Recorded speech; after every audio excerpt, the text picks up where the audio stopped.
say it. My dad, I'm sure, would say it in a more Italian Arabic tone. Oh, how is it pronounced in a more Italian way? Muscat? Muscat. Oh, I like. Okay, awesome. All right. So, and just so you know, you're not my only victim. Every time I interview somebody, I do something to their last name. So, anyway.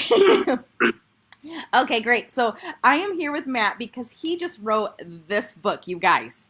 Tangible Action Guide for Real Estate Marketing. Now, Matt's local to me.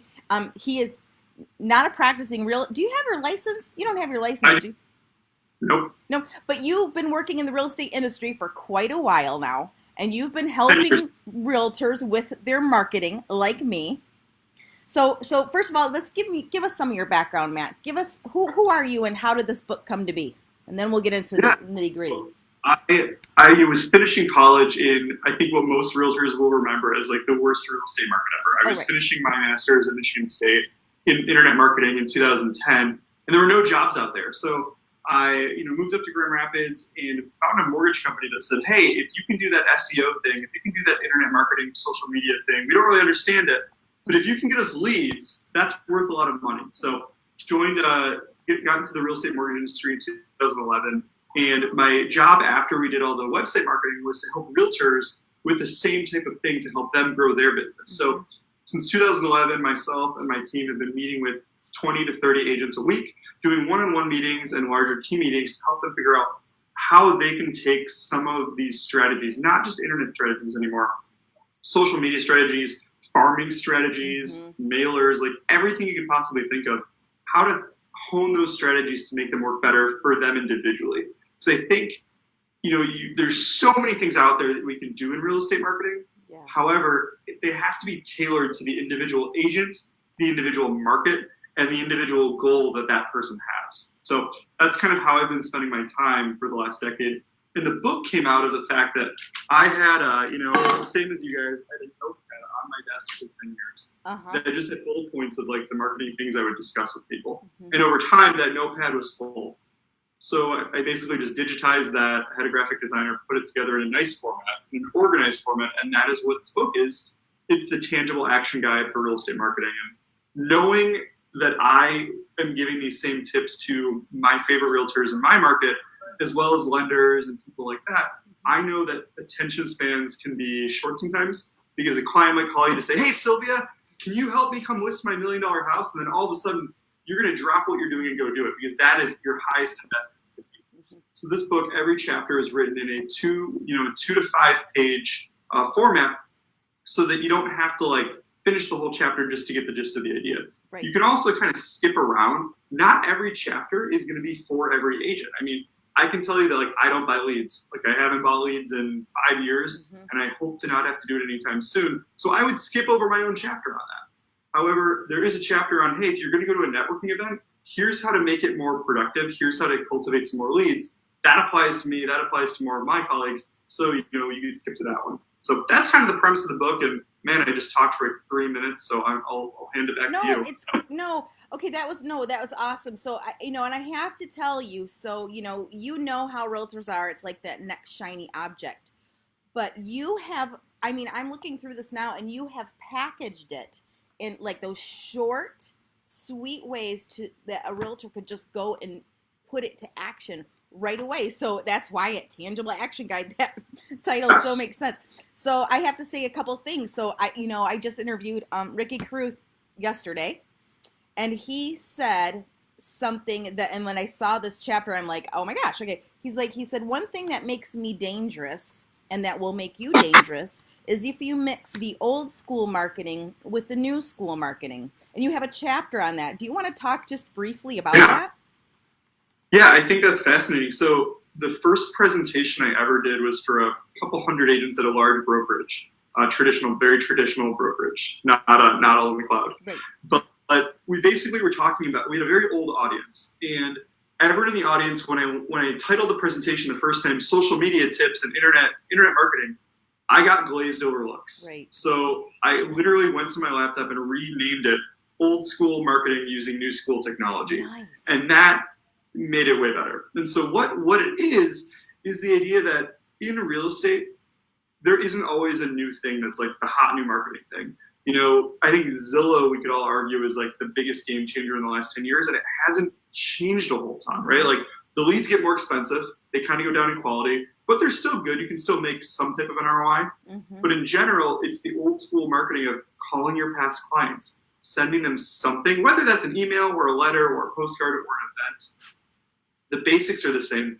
But now we can use things like mass texting. We can use mass texting while we insert someone's first name to make it more personal. Right. We can use social media to simply gather and put together our CRM system. I mean, Sylvia, I'm sure I know with all the agents that you have on your team and in your line, the first thing you would tell any of them is if you get into real estate, you need a list of people, a sphere of influence, center of influence list, whatever you want to call it. That's always a broker's first advice. And so what I'm merely saying in that chapter is use your Facebook friends list, use your email list to start building your sphere list. And then instead of just having it on paper and in a filing cabinet, put that into an Excel list and make sure everything's in the right field so that then you can upload it to any CRM system in the world. Even the best real estate agencies with the biggest budgets change CRMs every decade or so. Right. And some of them change it a lot more often than that. So if you're an agent and you have everything in one clean Excel list, you're going to be powered to do so well. And there's other examples of old school technology, new school marketing in the book, but that's the one that's most salient to me because I think everyone can relate to it. Well, and the other thing, that I tell people, because one of my roles somehow has become within EXP when I'm teaching kvCore is how to generate a free online lead. And I tell people you've got to have a social media presence if you want to do that. If you want to, you can get other free leads like from referral sources, sure, but if you want to generate free online leads from strangers, you have to have some social media presence. So we talk about Facebook a lot. Some agents still don't even have a Facebook business page. But I explained to them at your sphere now to know if a friend got sick or if a pet died or if their kid's going to college. You know this from, you know all this now from Facebook, so you got to get on there. You're hitting such a great point, and I think this is where every salesperson in the world gets it a little bit wrong. It's that every salesperson, every seminar you go to, they want to tell you how to use Facebook and social media to shout. Right. Here's how to tell everyone how great you are, the fact that you're a realtor, and the fact that you have a new listing, and who cares that it's just like every other listing in your market, but you have a new listing and you're proud of it. However, what you just said is so key because there's so much more money in listening on social media and simply looking to see what people have been up to and using that to reach out. And now for agents out there that don't like social media that much, it's okay. You can just use social media to listen and to gather information and then just email yourself to send them a handwritten card the next day. Email them or call them on the actual telephone to grab a coffee.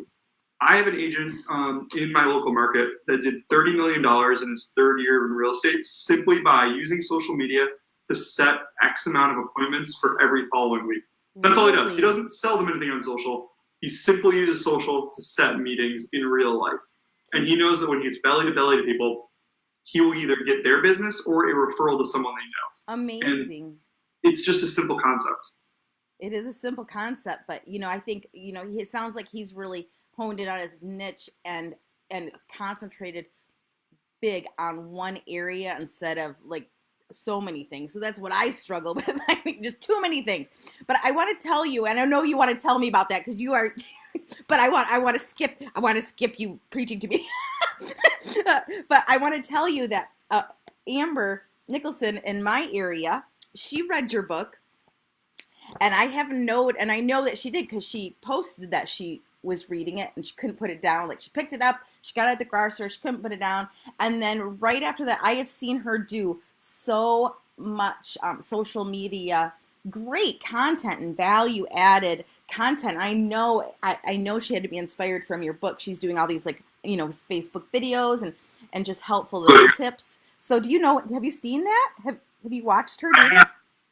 So I think I can almost guarantee that the one sentence she read in the book that prompted that is one of the chapters on Facebook says the rule for Facebook, if you want it to work for you, is to make it work. I think, and not make it work like hope it'll work. No, just put it in your calendar and it's 2 hours a day. And whether we're talking Facebook or Instagram, it's all the same. It's whatever social media channel your audience is on the most. It needs to be time blocked in your calendar for a set amount of time. You can't let social media be just that thing that you kind of go on when you have nothing else better to do. Right. Because if that's how you treat it, it's never going to be a major lead generator for you. Now, if you're a lucky agent that happens to like use it that way and get a lot of business, more power to you. But that also means that if you actually focused on it seriously and did the same thing every day for the same amount of time, it would lead to exponentially better results. Mm-hmm. Hey, I want to tell you, we are live right now, and there are people watching, and I just want to tell anybody who is watching, if you want to ask a question, I think I can see your comments if you've written one, because I can see if you liked it or hearted it. So ask a question if you want to. Okay, so on time blocking, I love, you even have like not a chapter, but just a paragraph on time blocking. But you just said something that is kind of scary. I think to some people, you said 2 hours a day.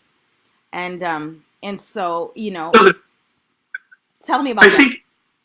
I think the amount of time, everything in real estate or lending or insurance or really commission sales is always time versus money when it comes to marketing, right? Mm-hmm. So the busier you get, the more money that you're going to have and the less time you're going to have. Mm-hmm. But whatever you decide, it needs to be the same and it needs to be consistent every single week. I have realtors that I simply say, you need to be calling your past clients. Once you're a successful person and you have 1,000 people in your database, past clients, leads, friends, whatever, you need to make sure you're in touch with a certain number of them every day. Mm-hmm. Because that's the only way to avoid what we call the roller coaster, where we see someone's numbers and they had their best month ever, followed by their worst month ever. Then they get slow, so they market again, and then they have a good month and bad month. There's so many agents and lenders out there who just, go up and down, up and down. But if you always keep your marketing consistent and your business-related activities consistent, mm-hmm. you will not have that issue, and you will see steady growth. And then the idea is to just know when it's the right time to make the right hire for your team, whether that's a transaction coordinator, a second admin, mm-hmm. another agent, etc. It'll be a lot easier to plan for your future business. I'm noticing here one of these sections about job titles. Yes. And this is one of my biggest frustrations in our industry. Mm-hmm. When I first got into the mortgage industry, I'm young, I don't know what's going on. I'm a consumer basically. Mm-hmm. And what I noticed was every time another lender or broker at a real estate office called me, their job title would be something like vice president of mortgage solutions or vice president of this or that. But then if you actually ask them, like, how do you make money? Mm-hmm. Oh, I'm a commissioned loan officer, I sell loans. Your customers don't understand what the hell you do anyways, right? Like, people vaguely understand that, like, how the commission in real estate works until they've bought a house. Right. Lending, it's even worse. So keep your job title as simple as humanly possible. You are a real estate agent. You are a realtor. I think those are the two only acceptable job titles. Just because you're a team leader in the industry, that's awesome and really cool. But your clients really just want to know that you're a realtor. Mm-hmm. And they want to know how they can work with you. You want to spell it out as simple as possible. And by the way, if you haven't done this, do a video on Facebook or Instagram explaining to people how they could work with you. Oh, like, okay. Hey guys, I'm Matt. I'm a real estate agent with eXp Realty. I would love to work with you. I'm always taking new clients. The 3 ways you could work with me are, number 1, if you're looking to buy or sell a house, call me. We will set up an appointment and go through your needs so I can understand how I can help you. Number 2, if you know someone who's making a move soon, please let me know. I will reach out to them and take care of them just like I would help you. Number 3, if you know someone buying a second property or investment property, I've helped tons of clients with that this year, and I would love to help you make the right investment. Nice. People don't realize that, like, you might do investment properties. They don't realize you might do relocation. Make it simple for them to understand how they can help you, and then take it one step further. And at some point in your conversation, ask, by the way, I refer a lot of people out to my customers. Who can I refer to you? Are you a teacher that always needs, like, tissue boxes bought for your classroom? Are you a car salesman who would love to know if someone you just sold $1 million house to wants to buy a Porsche? I mean, like, how can I help you is the question that so many people miss when they're too busy asking everyone else for business. That's really good. I just started, I've been thinking about that actually for so long, what you just said, and I just have never put it in action. Even when I sold cars, I was like, I wish I had a referral book and I could have, I had a business, I could refer them, and you know, I just could never find the time to make that happen. And start an Excel sheet today, or if you have your CRM system, there's usually a way to like set a custom field to track referrals given rather than just referrals received. Yes, and what I do, I'm just started a weekly email, like Ricky Cruz weekly email. I really like it, but I was thinking this is exactly what I was thinking about doing, is like how I can promote some of my people that are in my CRM that I'm calling. Like I just called somebody the other day, and I hadn't talked to her in forever. And I found out she just started like an interior design company, and she's and cleaning company. And I was like, oh, I can promote you. And I just sold a house to a guy that I used to sell cars with, so I could promote him. And so these are great. I got to put this into action. And if you and everyone out there wanted to take that exact same strategy and take that what we just talked about social media on Instagram, you could simply once a week tag a vendor that you work with and talk about how great they are. Mm-hmm. If you tag them, I bet you there's a 50% chance at least that they're going to tag you back and say thank you. Mm-hmm. And it's going to just remind them and show all of their clients that you're someone they work with also. So don't be afraid to use social media to just showcase some people that help you that you refer to. It gets you in front of their fans in the same way that it gets them in front of yours. So Instagram, you know, so I want to talk about Instagram for a minute. So I, you know, tell people, you know, there's 4. If they don't have a social media presence yet, to start with these 4. Number 1, Facebook. Number 2, Google My Business. They should have. Number 3, LinkedIn, and also Instagram. I said start with those 4. You know, maybe if you don't do anything else, do those 4. And so with LinkedIn though, honestly, for me, I have not really delved into it beyond just posting a variety of posts, whether it's a picture from a closing, or my cat, or me at a conference, or me on vacation, or one of my signs in the ground. I mean, it's just a variety, and I don't, you know, I haven't really delved into like IGTV and doing all these things. So give me some. I like what you just said. I'm going to tag somebody, but what else could I do? Anything else? My number 1 advice for anyone on social media is to first figure out, like, let's lump it all together. How much total time does Sylvia have for social media in a week? And if that number is 2 hours or less, focus on one and be great at it. Okay. But if you start to have a little bit more time, then look at where the biggest part of your network is. Now, if it was LinkedIn, there is some stuff you can do on it. LinkedIn is like the biggest social media site that no one's actually using. Right. Which is kind of funny. Like, everyone's on there, but not everyone's active. People don't always respond to messages. But there's a couple really cool things you can do with it. Number 1, on the LinkedIn app, if you just check it every day, it'll tell you anyone that changed jobs. Right. Like, if you use it for nothing else besides that, use it to track job changes and send a thank you note and ask them to meet for coffee. Because here's the deal in real estate. We know that when someone changes jobs, there's a huge chance they're going to be moving soon.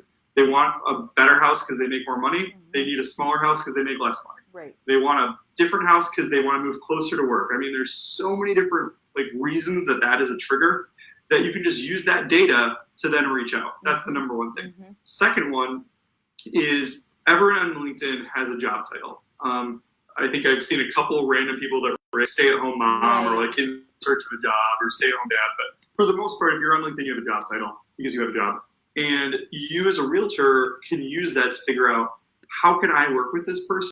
Or how can they work with me, or how can I work with them? And I think that's a really great exercise to look at all of your contacts. You can download them, by the way, into one list and check, okay, this is an HR professional. I ask them to see, they refer me that are going to their, hey, this person works at a jewelry store. They know how to be engaged. Like, how could we work together somehow? Right. You want to look to find anyone that has like a similar audience to yourself, so that you can do some partnerships with them. It's really, I find LinkedIn to be my place for B2B marketing, that business to business stuff, rather than necessarily business to consumer. I actually don't know that I've generated many business to consumer leads off LinkedIn. That's really where Instagram comes in for me, where Facebook used to come in even more for me. Okay. So, that's fantastic. Okay. There's so much to talk about. So I just put Benjamin's asking a question. I just put your book link on Amazon in the comments, but Benjamin Russell asking if it's available on Audible. Is it a audiobook yet? It's not available on Audible yet. It is available on Kindle, so there is an ebook version of it that's fantastic. Okay. It's actually the cheapest. It's the cheapest option on there. Yeah. we're hoping to have an Audible in the next year or so, Okay. but we're trying. We just hit 1,000 sales, and we're trying to get about 2,500 before we invest in. Before you invest in so that, okay. Well, kind of where we are you now. guys, but seriously, no, because this, I'm working. I'm not done talking to you. I don't know if you had any plans, but this is too fun. Okay, there's a total of 141 pages, and that's including like acknowledgments and prefaces and all that jazz. But you guys, again, it's the tangible action guide. It's probably upside down or backwards, reverse, whatever. But then you get the idea. For real estate marketing by Matt Muscat, Muscat. And I'll give you guys out there one thing that you will not find in this book, and what you will not find in this book is motivation. I have been going to real estate conferences for 10 years now. Actually, it's where I met the founder of eXp Realty 6 or 7 years ago at an Inman conference. And what I find to be really challenging about real estate conferences is that 90% of the content is just rah, rah, rah, you can do it. And for me personally, and the way that I learn, I don't learn from that. I get excited, and then I go home, I fly home, and I go back to my normal life. I learn when someone tells me, hey, send out an email to your sphere and say this specifically, and then switch the words around to make it sound more like you. But this book is that. This book is do this and do it this way, and then just tweak it to make it more your personality. So you won't find after of just saying how someone else did it and you can do it too. It's not motivation. I expect that anyone that's reading this already has the motivation to want to succeed. And that's kind of the way we lead at our office, with the assumption of excellence. All of our employees are assumed to be excellent. We don't micromanage them. We give them the tools, and then we let them go off and shine. Yeah, I love that you said that. But I have to tell you, when I started just even thumbing through when I first got it, and then again before we started talking, it is very motivating because it's short and sweet and simple, and it's like this is the instruction manual. You talked about email. You even have versions of emails, subject lines to write, which I'm really excited to learn more about. Just email marketing campaigns. I love that. The other thing I wanted to just bring up that I'm really excited to dig into is I do stuff with Facebook ads, kind of. Like I'm somebody who dives deep into the shallow water, so I want to do more. So I was excited to see that you've got instructions for. I'm not only using Facebook for free, but also, targeting and the retargeting and what, custom audiences. I'm so excited about that. Is there anything you want to tell us about that? Yeah. There's a huge disclaimer on that. So, it took me 2 years to write this book. In the 2 years that Facebook and HUD changed the rules for marketing on Facebook 3 times in the time when I was writing this. So what you now have is we made some edits. This is the second version of the book. And the edits are that there's a lot of things realtors, lenders, and people offering credit are not allowed to do anymore when they're targeting. Now, I'm not going to give my opinion on it because I think, if you want to sell a Rolex, put the billboard in the best side of town, not the worst side of town. Right. But apparently if you're doing that for a house, that's discriminatory. So what I'm suggesting now is when you're targeting in real estate, you want to make sure that you're targeting based on interests, really intelligent interests, rather than you're actually just not allowed. It won't work if you try to target based on demographics. So my example in the book 2 years ago was, hey, if you have a pink house, this is a terribly sexist example. Right, okay. If you have a pink house, you can target it to women. If you have a urinal in the house, target it towards men. Okay. Facebook doesn't let you do that anymore. Right. So what you want to do now is you want to choose the interests that you think men would have and the interests that you think women would have. But you can't just choose one or two because, there's such a diverse amount of things that we're all into. Like I'm into clothes where some guys might not be, and my wife is into sports and some women might not be. So you have to choose a lot of different interests, and then Facebook is really good at figuring out who you're trying to get, and they will still help you do that. They do want to take your money. Okay. That is so interesting. Okay. All right, cool. All right. Oh, the other thing you have in here is you talk about accountability partners and accountability coaches when it comes to online marketing. Is that? It's when it comes to anything, really. I mean, when I look at, let's say 5 of the loan officers that I've been actively coaching and training for the last 10 years, we only work with great people, and they had businesses around $30 million a year, And after 3 years, they were still at $30 million a year. Mm-hmm. There was a plateau. As soon as we started giving them actual either professional coaches or accountability coaches, their numbers started to double. We took one guy from $30 million in 2012 to $105 million in annual production by 2019. And it was simply because psychologically, when you know you're accountable to someone, you know someone's watching, you perform at a higher rate. I'm not saying that a new agent needs to go out there and hire an expensive professional coach. Pair up with an agent who is in the same boat as you. As long as you both have the desire and the goal and actually holding each other accountable, it's a game changer. So, can I ask, are you selling your own coaching for this stuff? You're not? Okay. I'm not. To be honest, I have no ulterior motive. If you're an agent in the state of Michigan, I am happy to do a meeting with you for free and kind of go over what might work and what might not work. Really just want to share the good wealth of knowledge that I've learned from all of you guys. And then if you're an agent somewhere else around the country, I'm happy to always, go over stuff by email. But I'm not selling coaching. Right. Okay. I'm not making a lot of money. I just really want to get it out there because I'm excited about it. I'm super excited about it. Okay.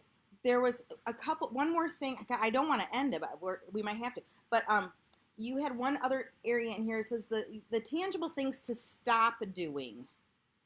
Yes. One of them is sending newsletters that you didn't create. So anyway, this looks really good. I'm excited to dig into this. But is there anything you want to say about this and the shiny objects? I would say that you, especially if you're in a higher caliber of real estate. Well, let me actually preface this. Doing something is usually better than doing nothing. Oh, okay. So, right, like sending a generic newsletter, if you're doing nothing, it's probably not the worst thing to do. However, especially if you're in a higher caliber of real estate, if you're working with a higher caliber, imagine what I'm going to think with this. I'm in Michigan, and the newsletter you're sending me is all stats about California and pictures of houses by the beach. It doesn't relate to me, and all of a sudden I think your emails don't relate to me. I'm never going to open your emails again. So I feel like in so many forms of marketing, you have one chance. You have one chance to really do it right and to show customers that they're a priority to you. And I just wanted to write that chapter to tell you a couple examples of ways that I've heard from your customers that you've blown it. And generic marketing is usually one of the first ones. Now, if you're marketing to people that you don't know, it can be a little bit more okay. But when you're marketing to people that have already chosen to work with you or already expressed interest in working with you, you want to treat those leads a lot better, give them higher quality stuff, make them feel like a princess. Right. I love it.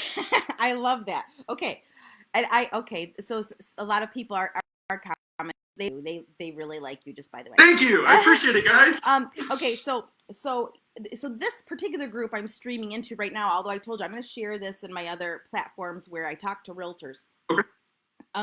But this group is about CRMs for dum-dums. That's what it's called. And you have a section called Getting Tangible with Your CRM, Single Email Blasts. Do you want to say anything about that? Or anything about us with CRMs? Yeah, so I think, when most people get into real estate, their company gives them a CRM system. And to be honest with you, I have never seen a real estate world where the quality of CRM systems is so high. You guys have one of the best CRM systems that I have seen. And what I like about it is you can choose to use it for lots of ongoing stuff, and it works if you have lots of Zillow leads you're pouring into it, but it also works for the people in your database that you actually know and like. So the biggest piece of advice I would give you for your CRM is to separate people into as many groups as possible, and then even to use tags from there. Think about like your favorite store at the mall, like Banana Republic or the Gap. Okay. They do not send you emails. Like they don't send me emails for women's clothing that's like summer clothing in the winter. Right. They send me very specific advertisements for the price range that I shop in, for clothes that they actually have in stock that are my size, for colors that they know that I've bought in the past. They use such specific tags and groups in their email marketing that every email they send me is virtually something that I should probably buy. Most realtors, on the other hand, I've seen put everybody in one list, and then everyone just gets like the same newsletter or the same random statistic from you. Yeah. You can do so much better if, like, for instance, you want to send out an email about your open house that's in Rockford, Michigan, you can choose to send it through your CRM if you have the right labels in to just the people that live near Rockford. They're going to open it because they want to see what the nosy neighbor, it's the nosy neighbor effect. They want to see what their neighbors are doing. You could send out, if you had your CRM list divided by city, you could send out a quarterly update of what homes are worth in that city, 10 recent sales, and that's data everybody would want to see. Realtors have so much data, and especially if you have showing time in your local market, showing time publishes every single minute of the day live statistics on number of showings per sale in a zip code. You can use that data as a realtor to wow your clients. And although your competitor down the street has access to the same thing, you show up to a listing appointment or a buyer appointment and you just give them the data, you're more knowledgeable than the other guy. So I think using your CRM to deliver some better information to more targeted groups is your best option. And the other thing I would say is most people I talk to get really hung up on, like, they start their CRM and then they give up on it because they don't have the time to like make 12 great emails for a campaign. That's okay. You can use your CRM to just store all your clients and then to simply use it to send out single blasts. Like right now, rates are super low. Anyone you have in your list that's been on the fence about buying a house with you for the last year, email them and explain the fact that they haven't been this low in 5 years. Explain to them that this is like a 100-year low. Get them off the fence. But you can do it just once. It doesn't have to be part of like a 12-week campaign, or like, I know it's someone at a major real estate brokerage that a lot of you probably used to work at, put people on like a 36-week drip campaign. I'm like, have you even read all 36 emails? Like, if you haven't read it, why are you sending? So a little bit more true to yourself and what you're sending out. I think your clients will respect you for it. I promise this is going to be the last question because we don't want to be here for an hour, but you have one section about selling a better version of yourself. So you're talking about personal branding. I want you to just kind of wrap us up with something about that. Selling this better version. Selling a better version of yourself really takes a lot into account. And it's when you're in person as well as when you are marketing online. You want to show some consistency, but you want to give people things to remember you by. And the idea there is you don't have to necessarily be flashy in the way that you dress and in the car that you drive and in the way that you present yourself. But you also can't, if you're in a high-end market, you have to be living that lifestyle.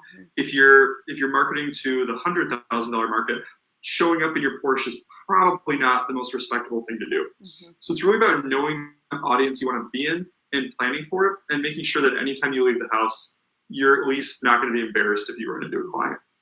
Secondly, I think it's really fun and important to just add a couple pieces to your wardrobe that make you memorable. Like, I don't really need glasses that badly, but I do need them to see better on a computer. So I have these like bright blue glasses, and you can see like the frame isn't totally there.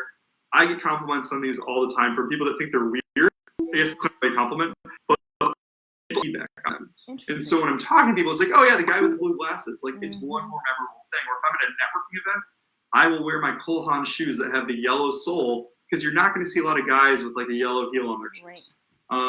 Just be a little bit more memorable so that people can associate you with more than just being the guy that's trying to sell them a house. So sell the version of yourself that makes the most sense for the audience you want, but also give them some ways to remember you by. Okay, that's great. I love it. Okay, I won't take too much of your time. We could talk about this forever. I love this topic, but I'm so excited to dig into it more and really study this. It's a Tangible Action Guide for Real Estate Marketing by Matt Muscat. It's on Amazon. I put the link that you can get it on Amazon, and also the Kindle version at that same link, right? Yeah. And then you maybe if we sell more copies, you'll do an Audible version. That's awesome.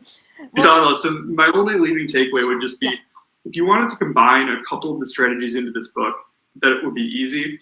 I would say buy a copy and buy a copy for a friend and do the activities together. The accountability with the tangible tips should be able to increase both of your businesses, and then you can kind of grow together and have someone to do it with. Certain things are going to work better for certain personalities, but you'll be able to have if you divide and conquer, it's a great way to go. So if you have a book club, use it for that. I know it's a little bit self-promoting for me to say that, but I think it's great. Some of my agents here have had good luck with that. I think that is a great idea, and I already have like 2 people in mind that would do this with me right here Awesome. locally. So anyway, well, awesome, Matt. Thank you so much. I'm so glad Sylvia? we did this, and have a great rest of your day. And everybody, thank you for joining us. And I'm going to put links in the video descriptions to if you want to reach Matt, if you want to get his book, and so you can contact if you need to. So thank you so Awesome. much. Bye. See Bye, you guys. everybody.